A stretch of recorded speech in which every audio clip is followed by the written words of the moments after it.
Nessa noite nós iremos iniciar a série das parábolas de Cristo. E domingo após domingo, com pregadores diferentes, nós estaremos expondo textos bíblicos, parábolas bíblicas contadas pelo nosso Senhor e Salvador Jesus Cristo. Mas talvez você me pergunte, Gabriel, o que são parábolas?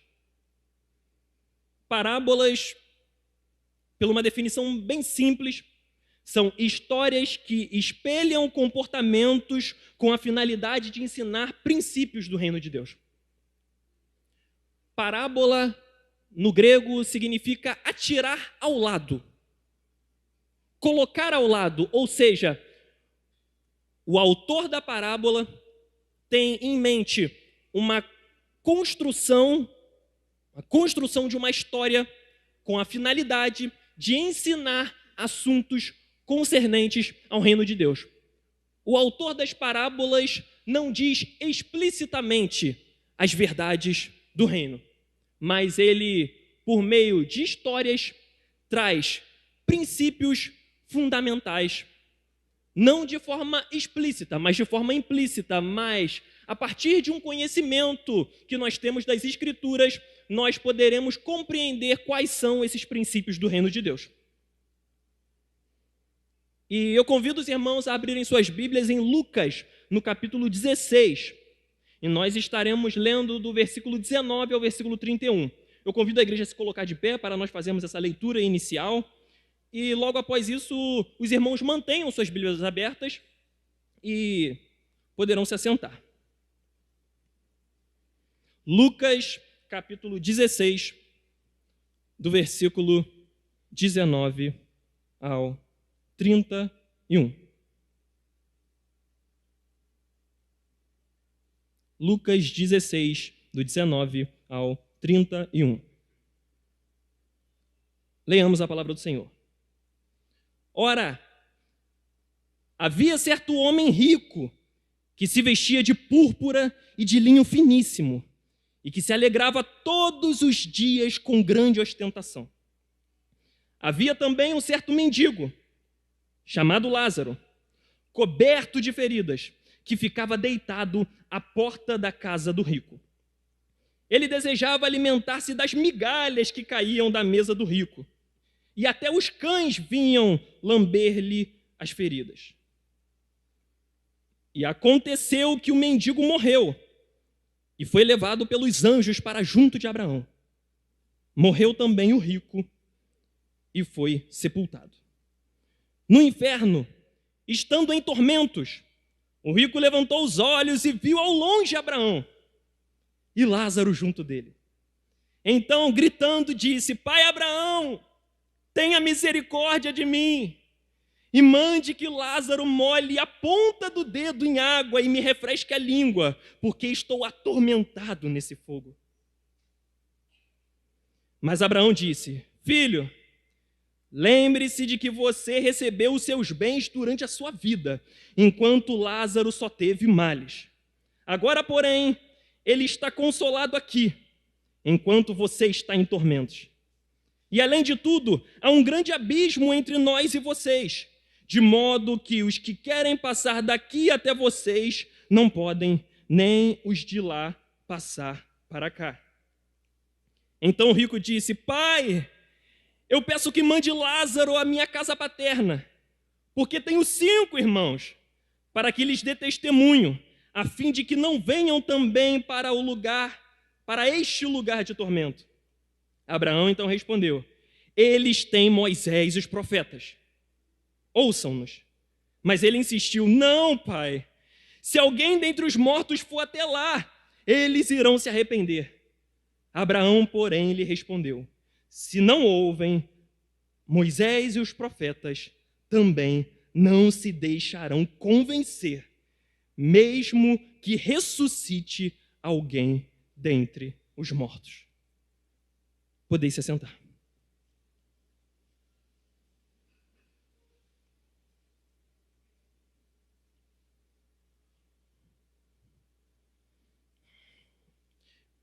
Se nós observarmos o capítulo anterior ao capítulo 16 de Lucas, nós vamos observar que é uma sequência de parábolas.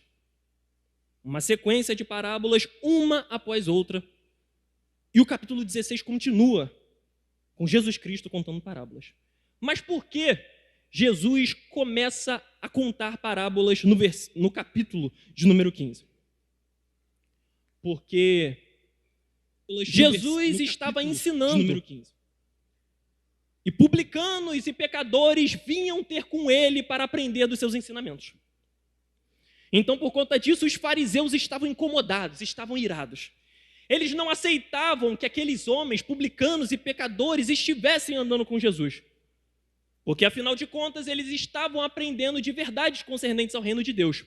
E isso incomodava muito os fariseus.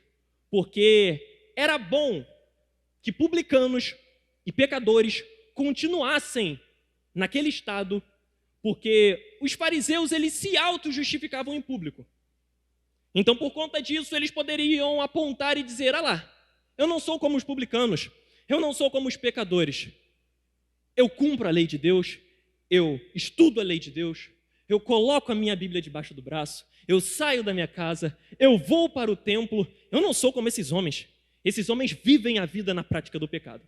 Então Jesus, ao observar esse incômodo, ao observar essa situação, começa a contar algumas parábolas.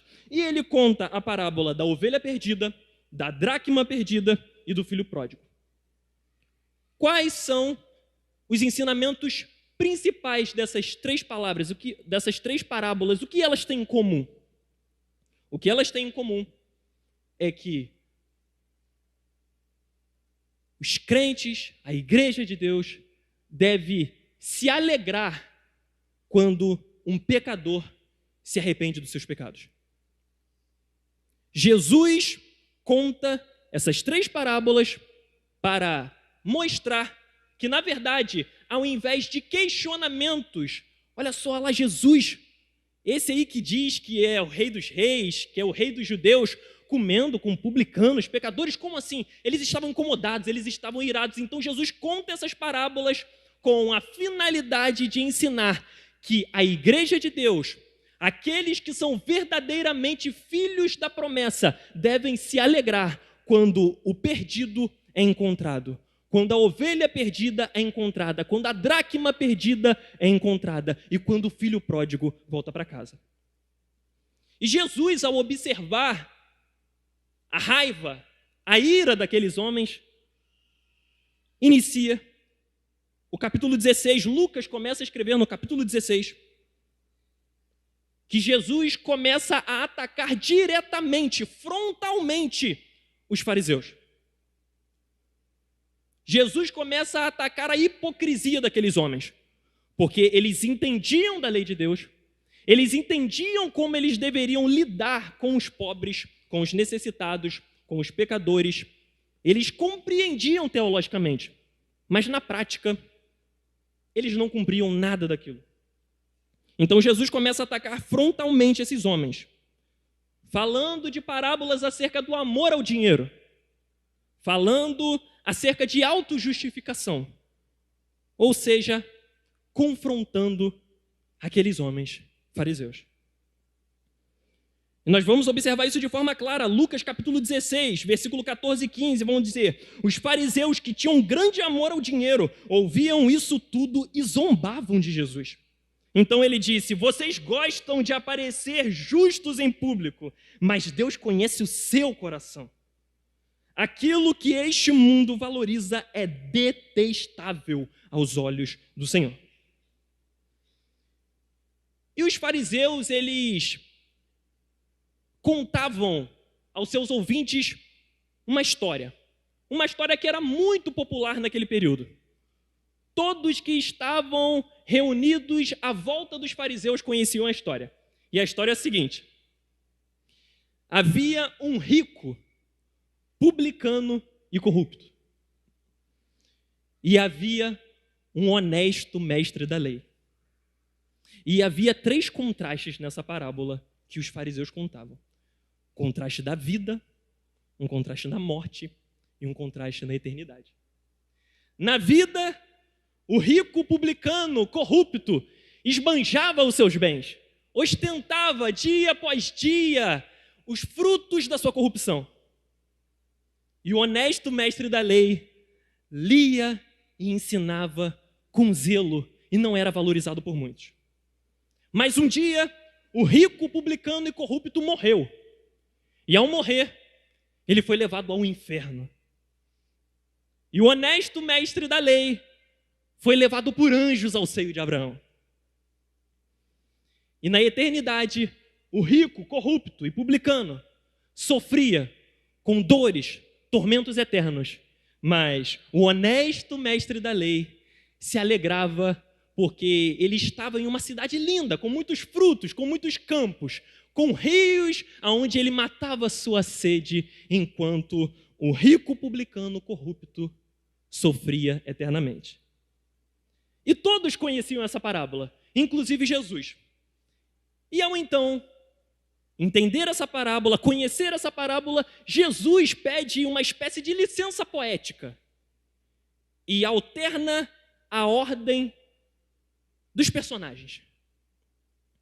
E essa parábola é a parábola a qual nós vamos nos debruçar para aprender nessa noite. E essa parábola será dividida em 3 contrastes. 3 contrastes. Um contraste na vida, um contraste na morte e um contraste na eternidade. Vamos ao primeiro contraste, contraste da vida. Versículo 19. Ora, havia certo homem rico que se vestia de púrpura e linho finíssimo e que se alegrava todos os dias com grande ostentação. Então aí está o primeiro personagem da parábola de Jesus. A parábola vai dizer que esse homem é um homem rico, mas ela não para por aí. Ela traz mais características acerca desse homem. E ela vai dizer que ele se vestia de púrpura. Púrpura era um tecido muito difícil e raro de se encontrar naquele período, porque ele era tingido com uma tinta roxa que era extraída de moluscos do fundo do mar, um molusco chamado murex. E para acessar esse molusco no fundo do mar era extremamente difícil, de modo que só os grandes reis e imperadores e príncipes se vestiam de púrpura. Mas o texto não para por aí, ele diz que ele se vestia de púrpura e de linho finíssimo. Linho finíssimo esse extraído de locais situados na região do Egito. Por conta da importação, apenas grandes homens, grandes imperadores, reis e príncipes poderiam se vestir de púrpura e de linho finíssimo. E o texto vai dizer que ele se alegrava todos os dias com grande ostentação. Então a ostentação desse homem era diária. Na cultura judaica era muito comum, antes do dia do descanso, sábado, ou seja, na sexta-feira, as famílias mais abastadas se reunirem com um banquete e celebrarem ao Senhor, cantarem com júbilo ao Senhor. Então, os fariseus, já observando essa história, ficaram interessados, porque esse homem, ele não apenas ostentava na sexta-feira, mas ele ostentava todos os dias, com festas, com alimentos, com comidas. E as pessoas vinham e comiam e se deliciavam em seus banquetes. Devia ser ótimo. Nesse momento, os olhos dos fariseus já estavam brilhando. Dinheiro, ostentação, fama. É como se fosse um homem nos dias de hoje que anda de Gucci, de Versace, de Prada, que anda de Lamborghini, Ferrari, Bentley. Um homem que é invejado por muitos, querido por muitos. Um homem autossuficiente, que não depende de ninguém para nada. Um homem independente, de modo que nenhuma pessoa poderia colaborar com ele para algo, porque ele tinha tanto que, na verdade, ele é que deveria colaborar com as outras pessoas. Então, os fariseus babando, porque naquele período existia uma compreensão equivocada acerca de quem era salvo e de quem tinha a bênção de Deus. Porque eles entendiam que os ricos, por serem ricos, eram abençoados por Deus e eram salvos. A riqueza era um sinal claro, era um sinal evidente da salvação e da bênção de Deus. E o texto agora vai trazer outro personagem.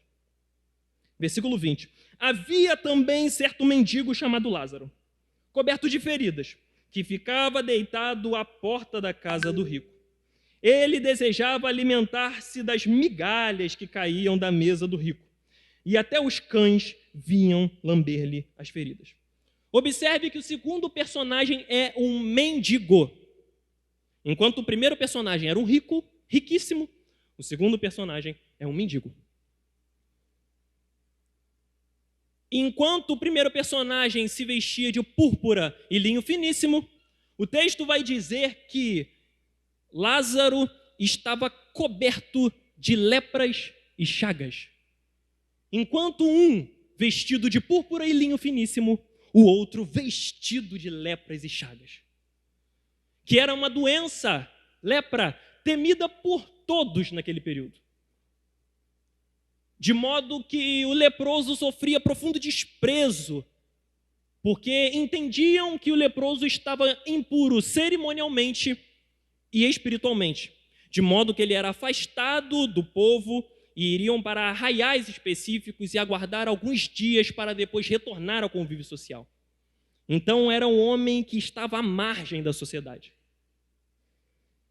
E o texto vai dizer que ele ficava deitado à porta da casa do rico. Algumas traduções vão dizer que ele jazia à porta da casa do rico. Jazia significa estar continuamente. E quando nós vamos observar, principalmente no grego, esse verbo está na voz passiva. O que significa isso? Significa que a pessoa sofre a ação que é expressa pelo verbo. Ou seja, o Lázaro não estava à porta da casa do rico porque, estou aqui, daqui a pouco vou ali dar uma volta, vou ali na pracinha da Trindade, depois eu vou ali no Partage, aí depois eu volto para a casa do rico. Não. O texto nos faz compreender que por conta de suas doenças físicas e por conta da fome, da profunda fome que Lázaro sofria, ele não conseguia se locomover, de forma que ele deveria aceitar estar à porta da casa do rico, porque ali seria um local aonde, se ele fosse receber a ajuda de alguém, ele receberia, porque era um local com muita fartura. E o texto vai dizer que ele ansiava pelas migalhas. Talvez o seu anseio, antes de sair de casa, é, depois do culto, meu Deus, aquele hambúrguer artesanal, aquela pizza, que delícia. Mas o texto vai dizer que Lázaro ansiava por migalhas. Mas talvez você olhe e diga, migalhas, né? Mas tem que lembrar que é um homem riquíssimo, então, é migalha de camarão, é migalha de filé mignon, é migalha de picanha. Não. Por isso é importante entender o contexto histórico. Migalhas que o texto se retrata, que o texto diz, eram pedaços de pães duros com os quais os homens limpavam as suas mãos e limpavam as suas unhas sujas. Lixavam, terminavam de comer, mão está suja, terminavam as suas necessidades básicas, eu preciso pegar umas migalhas aqui para limpar a minha mão, para limpar a minha unha. Então, terminando isso, eles lançavam as migalhas por debaixo da mesa, então os servos recolhiam essas migalhas e lançavam aos cães. Então, entenda, na época não existia guardanapo. Lázaro estava ansiando por comer guardanapo, comer lixo. O rico conhecia Lázaro, porque o rico, ostentando, ele devia sair com seu cavalo puro sangue na época. Na época não tinha uma Ferrari, mas ele com seu cavalo puro sangue saía pelas portas e via Lázaro. Voltava e Lázaro estava lá. Ia, Lázaro estava lá. Voltava, Lázaro estava lá. E ele nunca ajudou esse homem. E o texto vai dizer que e até os cães vinham lamber-lhe as feridas. No grego, não é muito bem e até os cães, mas o texto diz, mais até os cães vinham lamber-lhe as feridas. O que o texto está querendo nos ensinar aqui? Está dizendo que mais até os cães vinham com misericórdia de Lázaro lamber-lhe as feridas, porque, como nós sabemos, nas salivas dos cães contém peptídeos que auxiliam na cicatrização das feridas. Então, o rico não teve nenhuma misericórdia de Lázaro. Mas até os cães tiveram misericórdia de Lázaro. E tentavam, de alguma forma, auxiliar Lázaro a se curar das suas feridas. E cães, não pense aí que é o pet, que é o seu show-show, o seu, sei lá, seu pitbull, seu poodle. Não, não, não. Naquela época, os cães eram animais detestáveis e malditos na sociedade judaica. Então, contextualizando aqui, era como se fosse que ratos, estivessem lambendo as feridas de Lázaro. No nosso contexto atual, cães podem se comparar a ratos. Ratos estavam lambendo as feridas de Lázaro. Eis aí o primeiro contraste. Um admirado, invejado, autossuficiente. O outro, excluído, doente, incapaz, miserável. Agora vamos ao segundo contraste, o contraste da morte. Versículo 22. E aconteceu que o mendigo morreu e foi levado pelos anjos para junto de Abraão. E morreu também o rico e foi sepultado. O sepultamento da época, falar primeiro da morte do rico, o sepultamento da época era como se fosse procissões. Eles levavam o caixão durante ruas e ruas, e as pessoas iam chorando. Eles contratavam carpideiras, que eram mulheres e homens contratados para chorar, para lamentar. Oh, meu Deus, esse homem era tão bom. Homem misericordioso que ajudava as pessoas. Homem bom. Recebia elogios constantes. Eu imagino que o prefeito da cidade ia lá, esse homem aí, ó, trabalhador, trabalhava em prol do povo. E diversas honrarias. E o texto vai dizer que Lázaro morreu. Provavelmente à porta da casa do rico. Na porta da casa do rico. E bem provável que os servos do rico recolheram Lázaro e jogaram ele em qualquer canto, esperando a sua decomposição. E é claro que os animais ajudando a decomposição do Lázaro, lambendo, comendo sua carne. Mas o texto vai dizer que ele foi levado por anjos. Na cultura judaica era muito comum entender que as pessoas tinham um anjo da guarda. Cada um tinha o seu anjo da guarda.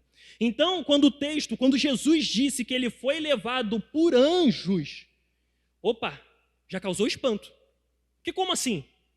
Se as pessoas têm apenas cada um seus anjos da guarda, ele foi levado por anjos, por vários anjos. O texto está querendo dizer que, enquanto Lázaro era desprezado, era achincalhado por muitos, ele era conhecido, querido e amado pelo céu. Enquanto ele era desprezado aqui, deixado de lado, o céu conhecia bem Lázaro. De modo que Jesus vai dizer que ele foi levado para junto do seio de Abraão. Algumas traduções vão estar escrito seio de Abraão. O que seria seio de Abraão? Existia uma crença na época que existiria no reino dos céus um grande banquete e o anfitrião desse banquete seria Abraão. E a mesa da época eram mesas pequenas e as pessoas sentavam no chão, apoiavam os seus cotovelos na mesa e pegavam o alimento enquanto as suas pernas estavam para trás, porque a mesa era curta, era pequena e as pessoas ficavam muito próximas uma das outras.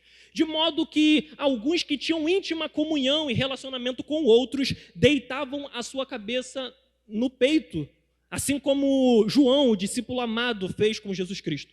Então, o que Jesus está querendo dizer aqui é que Lázaro foi levado para um lugar de honra. estava em íntima comunhão com o pai Abraão. Meus irmãos, não importa quem você é aqui nessa terra. Não importa como as pessoas te tratam aqui nessa terra. Não importa como será o seu sepultamento, se serão com 10.000 pessoas ou se estará vazio. O que importa é que se você crê em Cristo para a salvação, nós que cremos em Cristo estaremos junto com Ele nas bodas do Cordeiro, celebrando aquele que venceu a morte em nosso lugar. E nós, como noivas amadas de Cristo, noiva de Cristo, noiva do Cordeiro, reclinaremos a nossa cabeça no peito do nosso noivo e ficaremos eternamente com íntima comunhão, e Ele terá compaixão de nós, Ele cuidará de nós, Ele nos sustentará. Enquanto Lázaro era tido como maldito, ele ouviu do seu Senhor: vinde, bendito de meu Pai, para o reino que estava preparado para ti desde antes da fundação do mundo. Eis aí o segundo contraste, o contraste da morte. O rico elogiado, reverenciado por homens, Lázaro recebido e querido por Deus. Vamos agora ao terceiro contraste, que é o contraste da eternidade. Versículo 23, acompanhem comigo. No inferno, estando em tormentos, o rico levantou os olhos e viu ao longe Abraão e Lázaro junto dele. Então, gritando, disse: Pai Abraão, tenha misericórdia de mim e mande que Lázaro molhe a ponta do dedo em água e me refresque a língua, porque estou atormentado nesse fogo. Autossuficientes, presunçosos, egoístas, não herdarão o reino dos céus. Jesus está contando essa parábola diretamente para os fariseus. Fariseus, mestres da lei, conheciam Bíblia, conheciam teologia. Andavam com o Antigo Testamento para lá e para cá. Ensinavam. Iam para as sinagogas, que eram as igrejas da época. Muito semelhante com algumas pessoas que colocam suas Bíblias debaixo do braço, saem de suas casas, vêm para a igreja, sentam nos bancos e ouvem a palavra de Deus. Examine-se e veja, porque existem semelhanças entre nós e os fariseus. Porque, a princípio, eles eram homens religiosos, mas eles eram hipócritas. Eles tinham vida dupla. Eles pregavam algo e praticavam o oposto. Eles pregavam misericórdia e não tinham misericórdia. E nós? Nossa pregação é boa? Pode ser. Mas é a nossa conduta. Autossuficientes, presunçosos, avarentos, egoístas não herdarão o reino dos céus. E ele chama Pai Abraão, ou seja, ele está evocando a sua descendência física. Porque os judeus achavam que eram salvos pela etnia. Sou judeu, nascido em Israel, em Jerusalém, então estou no céu, estou feito, acabou. Vamos para o céu. Então ele diz: Pai, oi, estou aqui, tá bom? Lembra de mim, judeu? Mas nós, de acordo com as Escrituras, sabemos quem são os verdadeiros filhos de Abraão. Os verdadeiros filhos e descendentes de Abraão são aqueles que têm a fé de Abraão. A fé que quando Isaac pergunta: Pai, onde está o cordeiro? Abraão responde: Meu filho, Deus proverá o cordeiro para si. E nós cremos que Deus proveu o cordeiro para si. Jesus Cristo, moído, esmagado pela ira de Deus na cruz do Calvário. Nós cremos nesse Cordeiro, eis o Cordeiro de Deus que tira o pecado do mundo. Nós cremos nesse Cordeiro. Então, o filho de Abraão não é aquele que nasce da descendência de Abraão, mas o verdadeiro filho de Abraão é aquele que tem a fé em Cristo Jesus. Romanos capítulo 4, versículo 16, e é por isso que a promessa vem pela fé, para que ela seja segundo a graça, e assim alcance toda a descendência de Abraão. Não somente os que vivem sobre a lei, mas todos os que têm a fé como a que teve Abraão, pois ele é o pai de todos os que creem. Então, o rico pede misericórdia. Pai Abraão, tenha misericórdia de mim. Em terra, vivo, ele nunca teve misericórdia, mas olha só a ironia do destino. Ele agora está clamando por misericórdia. Mas não é uma misericórdia para a salvação, de verdadeiro arrependimento, mas é uma misericórdia pelos tormentos. E veja que ele continua ainda, manda Lázaro. Então, olha só, a prova de que ele não teve um verdadeiro arrependimento, está clamando pela verdadeira misericórdia, é que ele continua ainda tratando Lázaro como a qualquer, manda Lázaro vir aqui. Precisa vir você não, pai Abraão, precisa vir um sim ou não. Manda Lázaro aí, está do seu lado aí, só vivia na minha porta, manda ele vir aqui, rápido. Presunçoso. E o texto vai dizer que ele estava atormentado nesse fogo. Ao longo da história, nós sabemos que existiram vários tipos de torturas, das mais diversas, das mais cruéis. Pessoas sendo eletrocutadas, pessoas sendo colocadas em locais com ratos, pessoas sendo afogadas em água, mas nenhuma das torturas humanas podem se comparar com a realidade do inferno. A Bíblia usa símbolos terrenos para tratar de algumas realidades espirituais que são incompreensíveis, como, por exemplo, fala que no céu nós andaremos em ruas de ouro, diamantes, metais preciosos, pedras preciosas, mas nós sabemos que, na verdade, por nós não alcançarmos a realidade espiritual do céu, a Bíblia usa uma linguagem a qual a nossa compreensão alcança. Então, é bem provável que fogo aqui seja só um vislumbre do que será no inferno. E para as pessoas que não creem em Cristo para a salvação,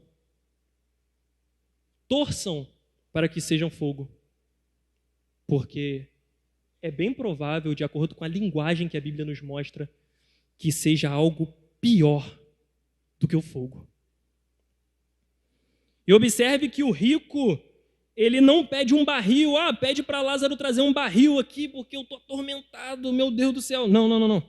Vai dizer, Lázaro, molhe a ponta do dedo em água e refresque a minha língua. Ele não pede um barril, ele pede uma gota. Sabe por quê? Porque para quem está no inferno, uma gota de água é muita coisa.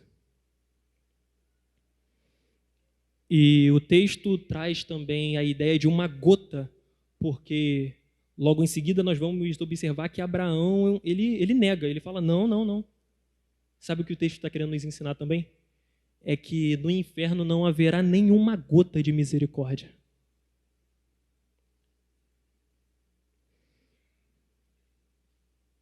Versículo 25. Mas Abraão disse, filho, lembre-se de que você recebeu os seus bens durante a sua vida, enquanto Lázaro só teve males. Agora, porém, ele está consolado aqui, enquanto você está em tormentos. E, além de tudo, há um grande abismo entre nós e vocês, de modo que os que querem passar daqui até vocês não podem, nem os de lá passar para cá. Existia uma lenda judaica que dizia que Abraão ficava na porta do inferno para se certificar de que nenhum judeu entraria no inferno. Então ele ficava lá, opa, você é judeu, cara, sai daqui, vai para o céu. O que você está fazendo aqui? Quase que se perdeu, cai aqui dentro, não tem mais volta. Abraão na porta do inferno. Mas Abraão responde ao rico e diz, filho, olha que interessante. O rico chama ele de pai e Abraão chama ele de filho. O que Abraão está comunicando? Eu sei que você é judeu. Eu sei disso. Mas não é porque você é judeu que você estará aqui no reino dos céus.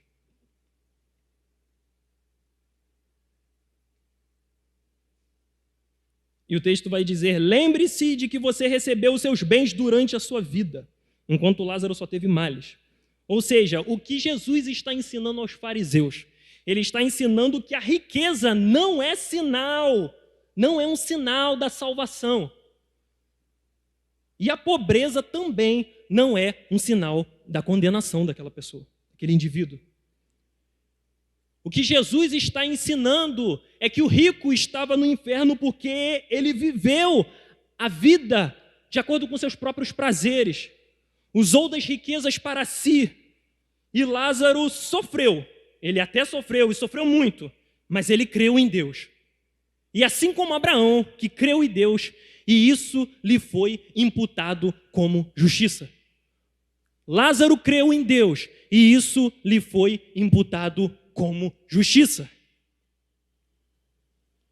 Os fariseus que amavam a riqueza entenderam que não é porque é judeu e não é porque é rico que é um sinal da salvação. Agora, porém, ele está consolado aqui. Abraão falando de Lázaro. Agora, porém, ele está consolado aqui. E aqui, meus irmãos, está uma verdade que nos encanta, que nos alegra. O céu é um lugar de consolo. Não haverá câncer nos céus.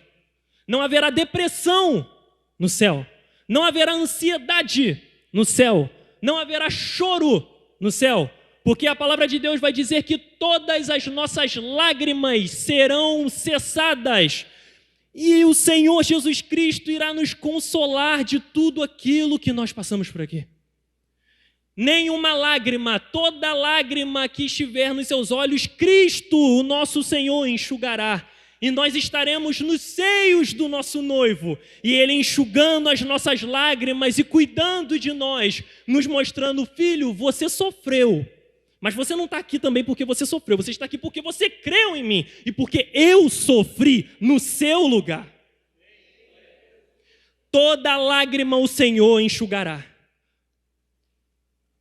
Jesus traz um extremo de miséria para nos mostrar que não importa o quão miserável nós sejamos, não importa o quanto de sofrimento nós passamos por aqui, um dia nós seremos consolados. Consolados. Aleluia. Glória a Deus. Toda lágrima ao Senhor enxugará. Nós cremos, Senhor, nós cremos.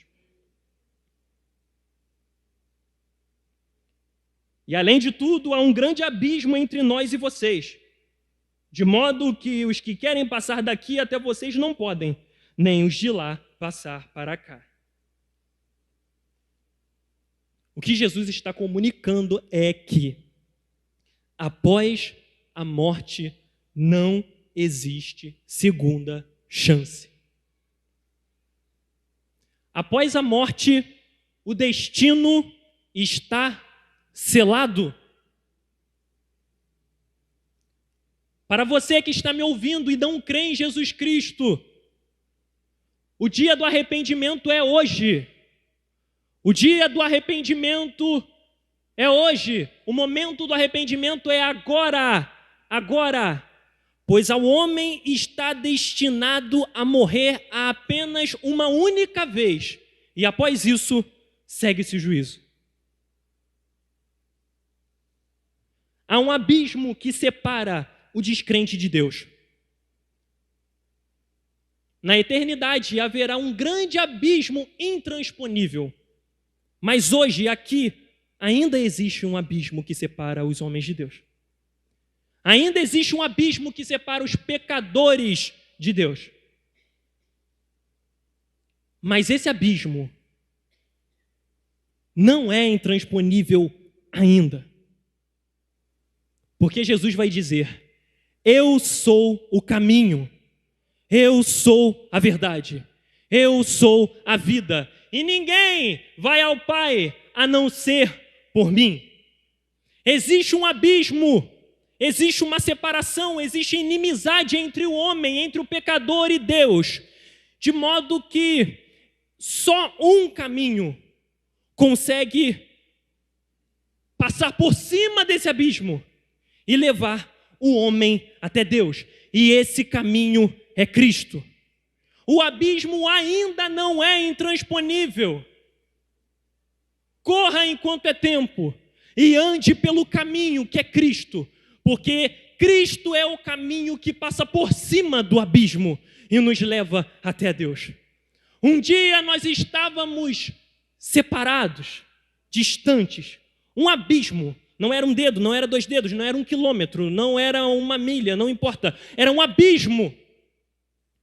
E quando nós cremos no caminho e andamos pelo caminho, nós chegamos aos braços amáveis do nosso Deus. Não com juízo, mas com misericórdia. Porque aquele que crê em Jesus Cristo alcança a misericórdia de Deus.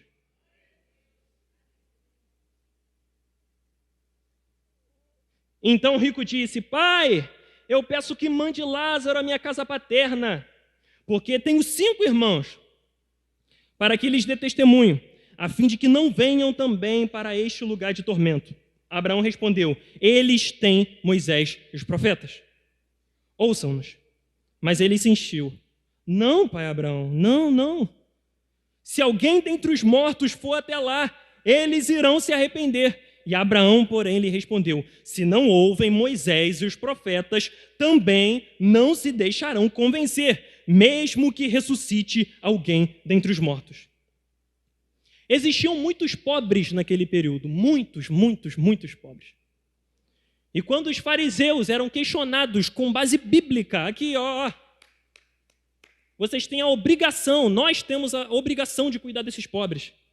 Quando eles eram questionados, sabe o que eles diziam?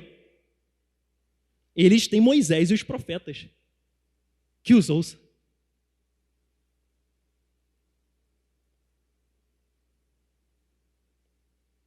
Eles têm Moisés e os profetas, ouçam-nos. É isso que o rico ouve da boca de Abraão. Você desdenhava dos pobres, é isso? Você tratava com desprezo. Você entendia que eles eram à margem da sociedade, medíocres e que não mereciam ajuda? Tudo bem. A sua família, eles têm Moisés e os profetas, que os ouçam. É verdade aquilo que os fariseus falavam? Sim ou não? É verdade. Eles têm Moisés e os profetas.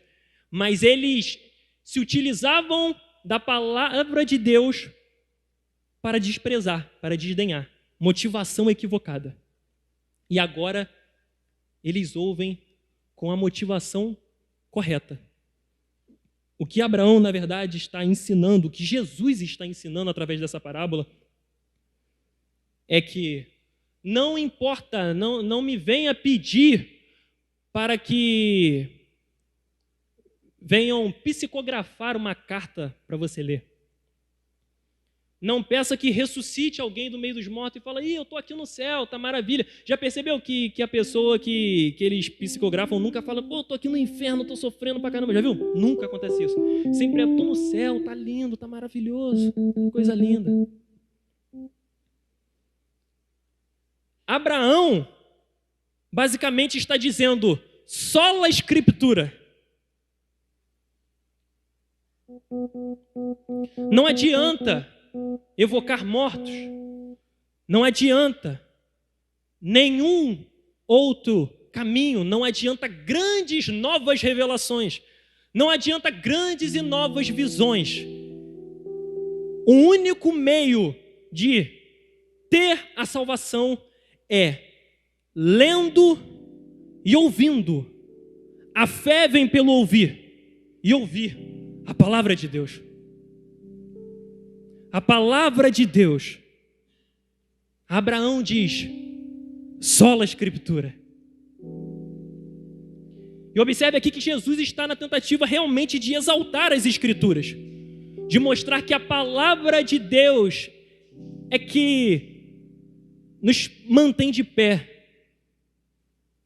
É a palavra de Deus que faz com que creiamos em Cristo e alcancemos a salvação.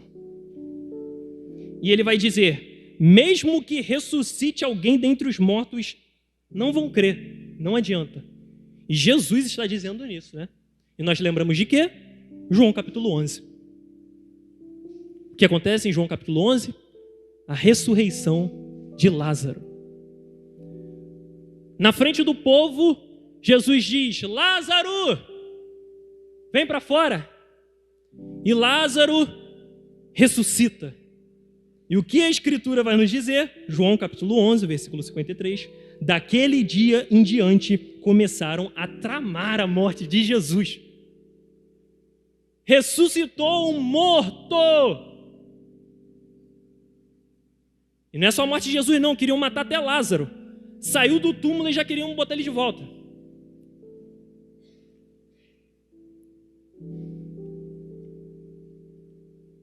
Somente Cristo, somente as Escrituras, somente a fé.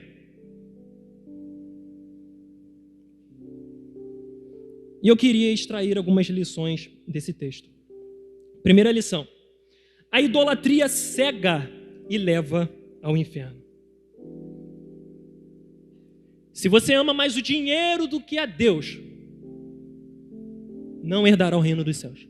Se você ama mais a família do que Deus, não herdará o reino dos céus.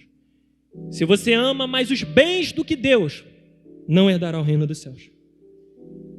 O amor ao dinheiro é a raiz de todos os males.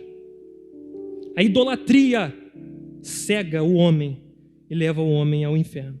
Eu digo isso com profundo temor e tremor nessa noite, porque o texto nos ensina, e eu como pregador, eu preciso interpretar o texto e aplicar o texto.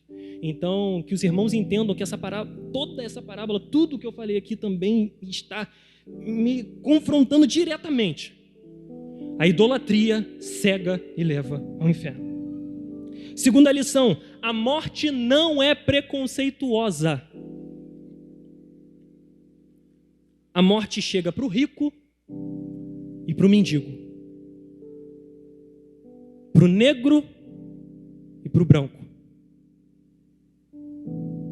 para o rico, para o pobre, para o heterossexual, para o homossexual, para o europeu, para o asiático. A morte não é preconceituosa. E a morte também não é corrupta.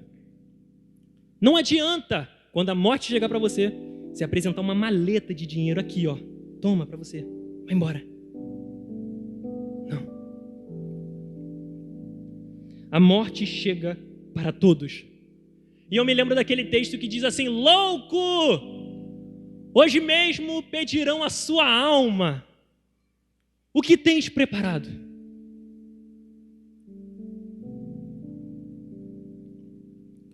Como está a sua vida diante de Deus?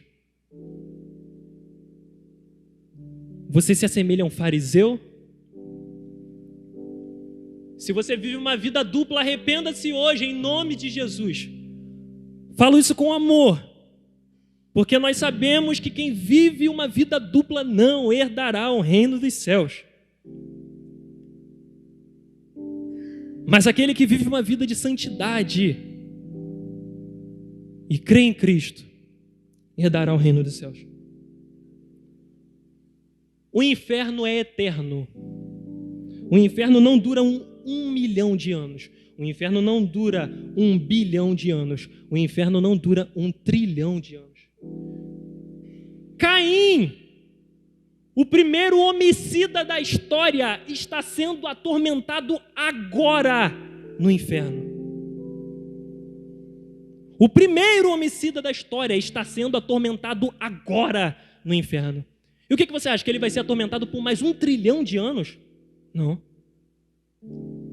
Ele vai ser atormentado eternamente.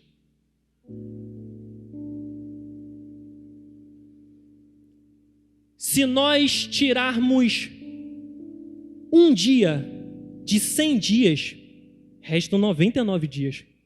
Mas se nós tirarmos 1 trilhão de anos da eternidade, restará a eternidade.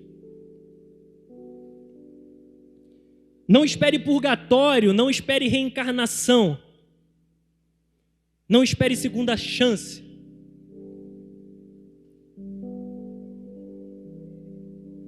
Ouça a voz de Deus nessa noite. Ouça a voz de Deus nessa noite. Ouça a palavra de Deus nessa noite. Ainda há tempo de arrepender-se. Você cristão que está em inconstância,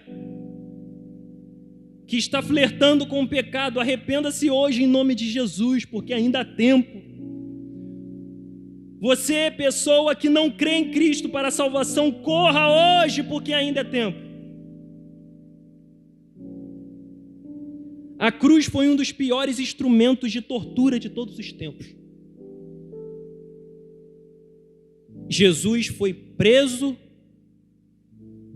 cravos em seus pulsos, cravos em seus pés, de modo que a respiração era muito difícil, porque os seus pulmões estavam bem prejudicados por conta das surras levadas antes da crucificação. E as feridas das suas costas estavam arrastando no madeiro de forma que se tornavam cada vez mais em carne viva. Jesus foi torturado, mas pior do que a cruz foi naquele momento suportar a ira de Deus por conta dos nossos pecados. O que é o inferno? O inferno é a ira de Deus sendo derramada eternamente sobre aqueles que não se arrependem dos seus pecados. Jesus suportou a ira de Deus para que nós tivéssemos uma eternidade de prazeres e delícias perpétuas com o nosso Deus. E último ponto. O texto não diz explicitamente que Lázaro creu em Cristo. O texto não fala explicitamente. Lázaro se arrependeu, creu, foi salvo, glória a Deus, aleluia. Não. O texto não diz explicitamente. Então, como ele foi salvo? Será que ele foi salvo porque era pobre? E um dos grandes questionamentos entre os teólogos para afirmar se esse texto é uma parábola ou não, porque existe contradições teológicas acerca desse texto, e um dos fundamentos que muitos vão dizer que esse texto não é uma parábola, porque parábolas não costumam dar nomes aos personagens. Então tem Lázaro, Abraão, Moisés, as parábolas não costumam fazer isso. Mas esse ponto é o X da questão. Porque Lázaro vem do hebraico Eleazar, que significa Deus é o meu socorro. O rico não socorreu, então Lázaro clamou a Deus, e Deus o ajudou. E eu me lembro, ao ler esse texto, eu me lembro de uma passagem linda das Escrituras. Efésios capítulo 2 vai dizer que eis, ele vos deu vida, estando vós mortos nos vossos delitos e pecados, nos quais andastes outrora, segundo o curso deste mundo, segundo o príncipe da potestade do ar, do espírito que agora atua nos filhos da desobediência, entre os quais também todos nós andamos outrora, segundo as inclinações da nossa carne, fazendo a vontade da carne e dos pensamentos, e éramos por natureza filhos da ira, como também os demais. Mas Deus, sendo rico em misericórdia, por causa do grande amor com que nos amou, estando nós mortos em nossos delitos, nos deu vida juntamente com Cristo. Pela graça sois salvos. Eu vejo Lázaro aqui nessa noite. Outrora nós estávamos com lepras, com chagas dos nossos pecados. Chagas e feridas, com miséria, com fome, clamando por socorro. E nós éramos piores do que Lázaro, porque Lázaro ainda tinha um rico que poderia nos ajudar. Mas na nossa situação, nenhum outro homem poderia nos ajudar. Mas Deus, movido de íntima compaixão, envia o seu Filho amado para sofrer em nosso lugar, para que nós pudéssemos crer no Cordeiro de Deus e alcançar por meio do Cordeiro de Deus a vida eterna. Nós hoje, nessa noite, podemos com júbilo, com alegria, gritar em alta voz dizendo: Eleazar, Lázaro, Deus é o meu socorro. Ele é a água que limpa as suas chagas de pecado. Ele é a água da vida que mata a tua sede. Ele é o pão da vida. Ele não é as migalhas que são lançadas por debaixo da mesa. Ele é o pão da vida que mata a sua fome. Oh, aleluia! Ele não é migalhas, ele é o pão da vida que desceu do céu. O rico se vestia de púrpura e linho fino, mas nós que cremos em Cristo, vestimos as vestes da santidade e da justiça de Deus. Hoje, em alta voz, podemos gritar: Lázaro, Eleazar, Deus é o meu socorro! Deus é o meu socorro! E se você ainda não crê em Cristo, clame por ajuda. Clame por ajuda. O rico não pode te ajudar, eu não posso te ajudar, a igreja não pode te ajudar, o pastor José Wellington, o pastor Marco Aurélio, ninguém pode te ajudar. Lázaro ainda podia ser ajudado, mas você que não crê em Cristo, não.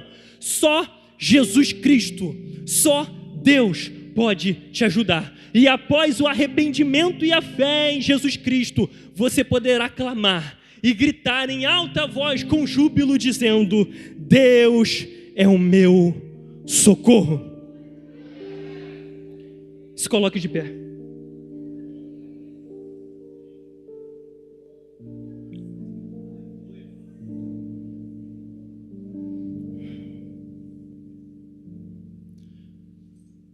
Senhor Jesus,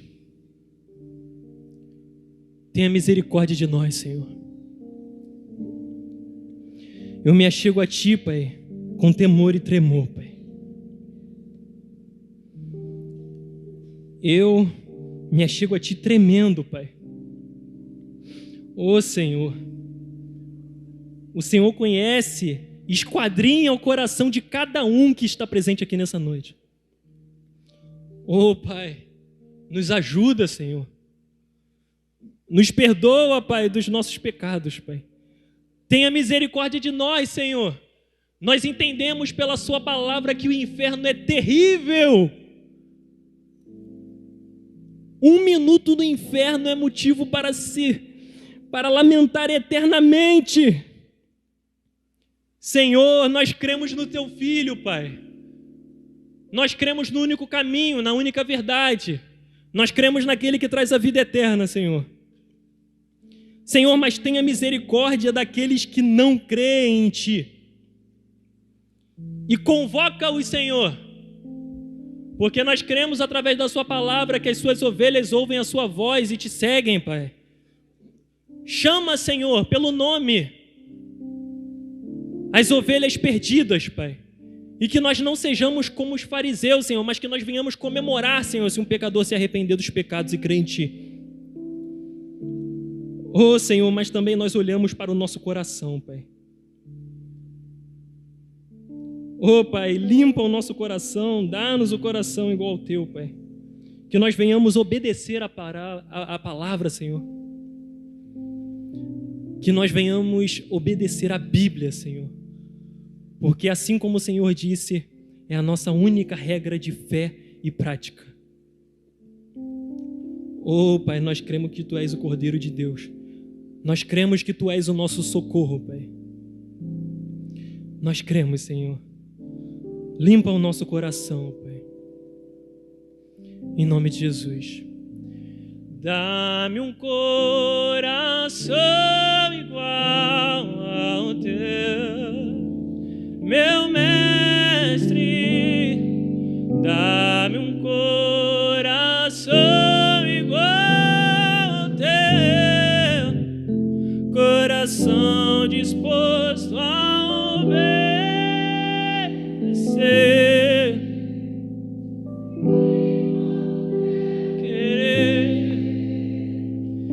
Dá-me um coração igual ao Teu. Diga, dá-me um coração. Dá-me um coração igual ao Teu, meu Mestre. Dá-me um coração igual ao Teu, coração disposto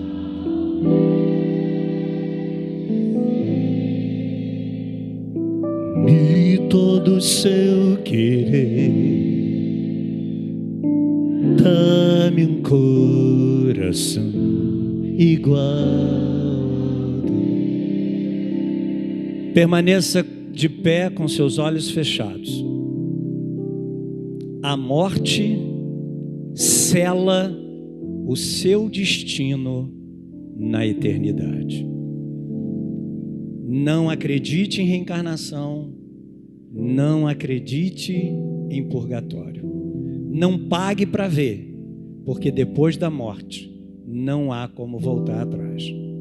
Como foi pregado aqui, ainda existe um abismo entre o homem e Deus, mas esse abismo ainda não é intransponível, porque se você confessar Jesus como seu único e suficiente Salvador, a sua comunhão, esse abismo, ele pode ser restaurado pelo sacrifício de Jesus. Confesse Jesus hoje. Há alguém aqui nesta noite que deseja confessar Jesus, fazer como aquele pobre homem, reconhecer a sua miséria e depositar a sua vida, o seu destino e o seu futuro nas mãos de Jesus. Se você está desanimada, desanimado, se você veio aqui, se você foi alcançado por esta palavra, eu quero que você saia do seu lugar agora, em nome de Jesus, venha aqui. Não vou demorar, esse apelo vai ser rápido. Venha agora, saia do seu lugar, enquanto a igreja ora, enquanto a igreja está com os olhos fechados. Eu te convido nesta hora. Hoje Deus quer libertar você dessas amarras que te prendem, dessas amarras que te aprisiona, que tem te feito você uma pessoa infeliz. Você tem batido em tantas portas. Hoje Deus te trouxe aqui porque Ele quer mudar a tua história, Ele quer mudar a tua vida. Não deixe para amanhã. O tempo oportuno é hoje. O Espírito Santo te chama agora. A palavra de Deus diz: buscai ao Senhor enquanto se pode achar, invocai-o enquanto está perto. Onde está a primeira pessoa? Venha, saia do seu lugar. Aqui está a primeira pessoa. Vem em nome de Jesus. Venha, não resista à voz do Espírito Santo. Ele te chama. Saia do seu lugar agora em nome de Jesus. Não se envergonhe. É isso que o diabo quer. Ele tem colocado vergonha no teu coração, porque ele quer continuar aprisionando, subjugando a tua vida, os teus sentimentos, te mantendo nas rédeas dele. Mas hoje Deus te trouxe aqui porque Ele quer mudar a tua história, Ele quer mudar a tua vida. Saia agora do seu lugar e venha correndo. Venha depressa, venha depressa. Deus te espera de braços abertos. Ele está dizendo: filha, filha, venha, venha. Eu quero te salvar, eu quero te restaurar, eu quero mudar a tua sorte, eu quero mudar o teu destino. Onde está você nesta noite? Venha em nome de Jesus, saia do seu lugar, eu quero orar por você. Meu coração igual ao teu, meu mestre. Naquele grande dia, Você não terá oportunidade de dizer que ninguém me falou nada. Você não veio aqui para ouvir uma mensagem que afaga o seu ego, mas uma mensagem que te confronta. Eu espero por você. Não resista ao Espírito Santo. Hoje pode ser a sua última oportunidade. Não abra mão dessa oportunidade que Deus está te dando. Dai-me um coração. Você que está afastada, você que está afastado do caminho do Senhor, venha, venha sem demora, saia do seu lugar. Diga não à vergonha. Jesus, tu és o meu oásis, és o lugar onde encontro